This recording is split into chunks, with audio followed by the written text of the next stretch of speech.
Jump scares. We all know them, most of us hate them, and they're generally seen as the cheapest tool used by the most uninspired horror media.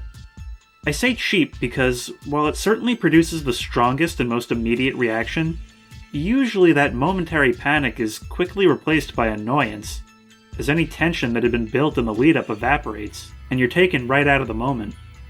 But is it possible for a jump scare to feel earned, and actually serve as an important part of a more thoughtful horror experience? As we'll be looking at examples, needless to say, there will be jump scares in this video, as well as minor spoilers for various movies and games. While I may lower the volume a bit to spare your eardrums, you should maybe give this video a pass if you're sensitive to this kind of thing. Something I've always found disappointing about jump scares in movies is how they're so often preceded by good tension. When the scare finally happens, all of that tension instantly dissipates, and you're left thinking about how you liked it better before the so-called payoff came. The cheapest and most common way for a jump scare to feel unearned is to play a scare chord at the big moment. A sudden, loud sound played as part of the soundtrack, not in universe, specifically to startle the audience. When this happens, you get the impression that the creators think that what's actually happening isn't scary enough to be effective on its own. The sound is startling you independent of what's happening on the screen. Often they'll even do this for something that isn't scary at all, making the scene that led up to it entirely pointless. How many times have we seen a character wandering around nervously, only to be startled by another character getting their attention by grabbing their shoulder? Who does that? The one circumstance in which I feel a scare chord can enhance a scene is when it's used to communicate a character's reaction to a more mundane scare. The first example that comes to mind is the first Morco graffiti room in Infra. Sometimes it's even used to comedically show a character's exaggerated reaction to something that shouldn't be as scary as it is.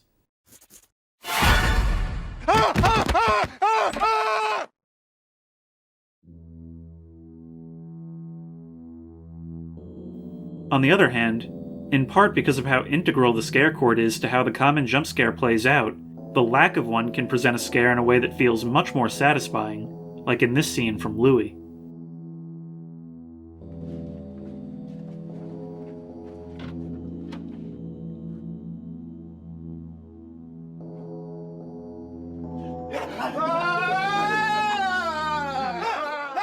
Which isn't to say that playing one necessarily ruins a scare, just that it won't add to something that isn't scary to begin with. I think scares can have much more of an impact when you allow them to just be scary for themselves. If a quiet scene can still manage to startle you, it's definitely doing something right. Let's break down why this scene from Insidious works.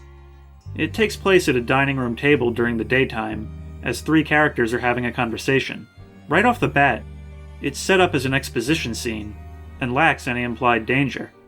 The conversation is about a dream one character had about a demon she believes is haunting the others, and the way it's told and intercut with footage of said dream serves the purpose of building tension, but leads you to believe that it's establishing a threat, not setting up a more immediate payoff.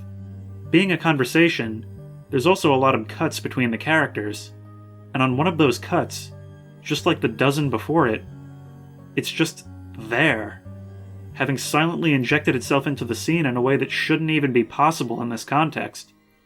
Because of this, it manages to have its buildup of tension and still have the scare itself be unexpected by misleading you about the intention of the scene. It plays a scare chord as well, which, in my opinion, does take away from it slightly. In fact, having not seen this movie in years, I actually remembered the shot as being completely silent, and was disappointed when I rewatched the scene to write this video. The scene also illustrates another important point, the difference between an expected and unexpected jump scare. This scene in particular is unique in that it's kind of both at the same time. Both can be done well, and both are usually done poorly.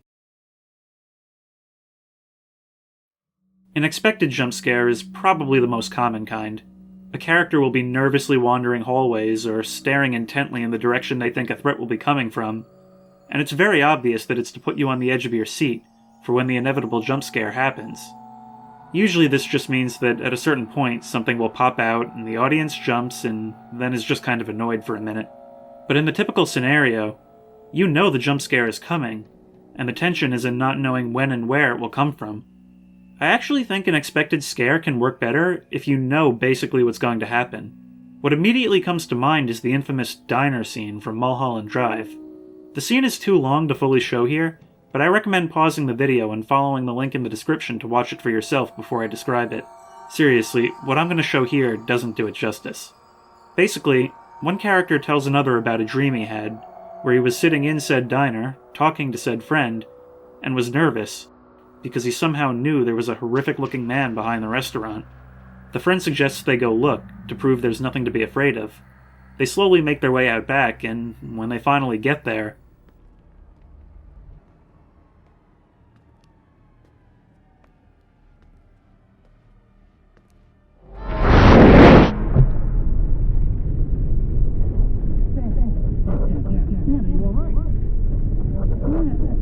what makes this scene so interesting to me is that while it's an absolute heart attack of a scare, it's as telegraphed as it could possibly be. The scene preceding it is basically just this character describing what's about to happen.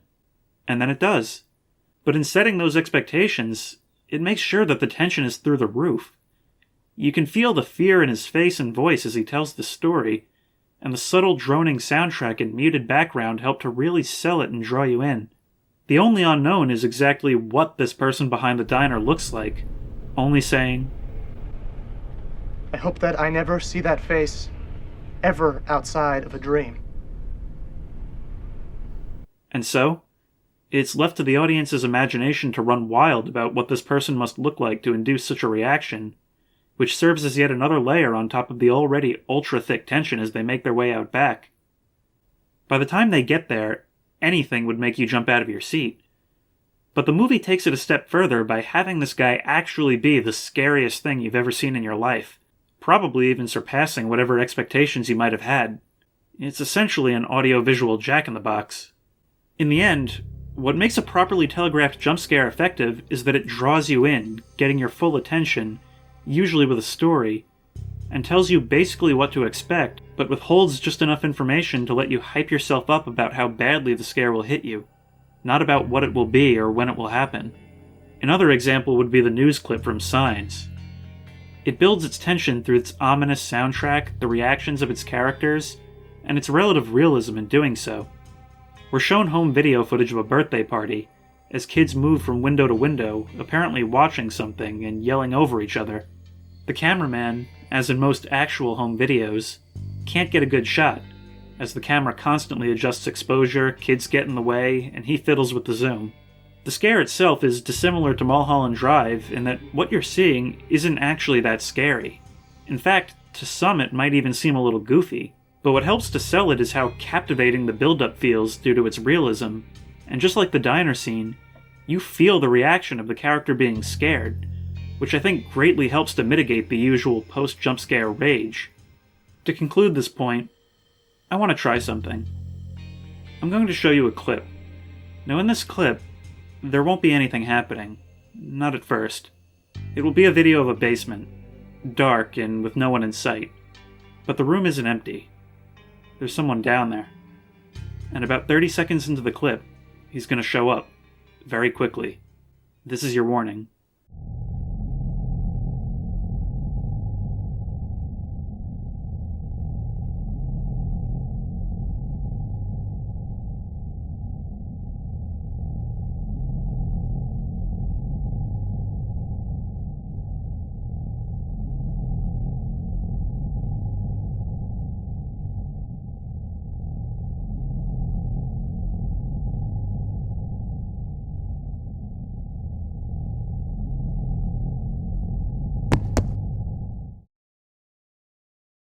So yeah, by itself, not all that scary, right? It's just a typical jump scare video that exists by the thousands on the internet, and not even a particularly good one. And in this case, you had the benefit of knowing basically what was going to happen and when. And yet, some of you probably turned your volume way down, or scanned ahead in the timeline for the preview, or hid down in the comments where you foolishly believe it's safe. You may have been wondering what the person would look like, possibly imagining all kinds of scary faces. You might have wondered whether his entrance would be accompanied with a scream or some other loud noise. That's the surprising power of having just slightly incomplete knowledge of what to expect, as opposed to little or no knowledge. And now that you've put it back up, you probably won't be able to turn your volume down in time for...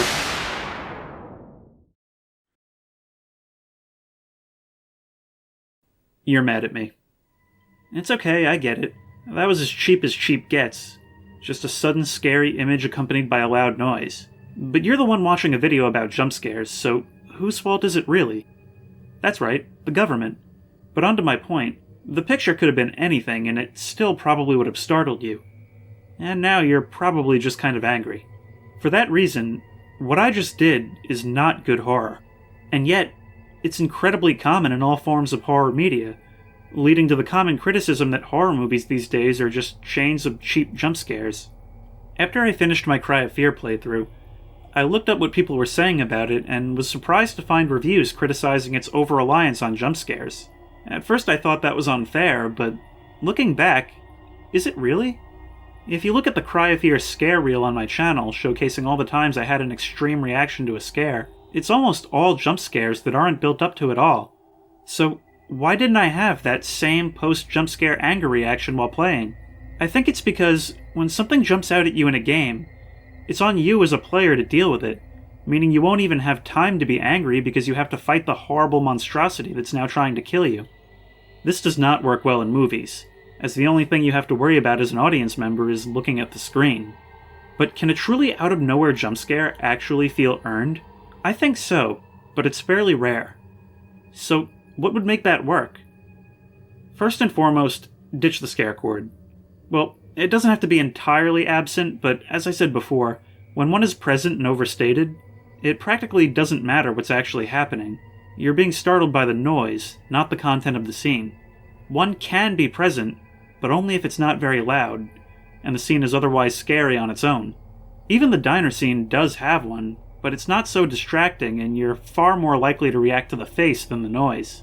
Even still, I prefer when there isn't any noise at all, forcing your panic to be entirely internal. In my opinion, the best use of the unexpected jump scare is when not only is the scare unexpected, but the fact that there even can be a scare at all is entirely out of left field. This was used to great effect in the previously mentioned example from Insidious. Probably the most well-known instance is the ending of the original Friday the 13th, so if you don't want it spoiled, skip to this point in the video. In the first movie, Jason's mother turns out to be the killer. After getting killed herself, the protagonist climbs into a canoe and starts crossing the lake. The threat is eliminated, the sun is out, and the police are waiting on the other side. It's a satisfying conclusion. And then...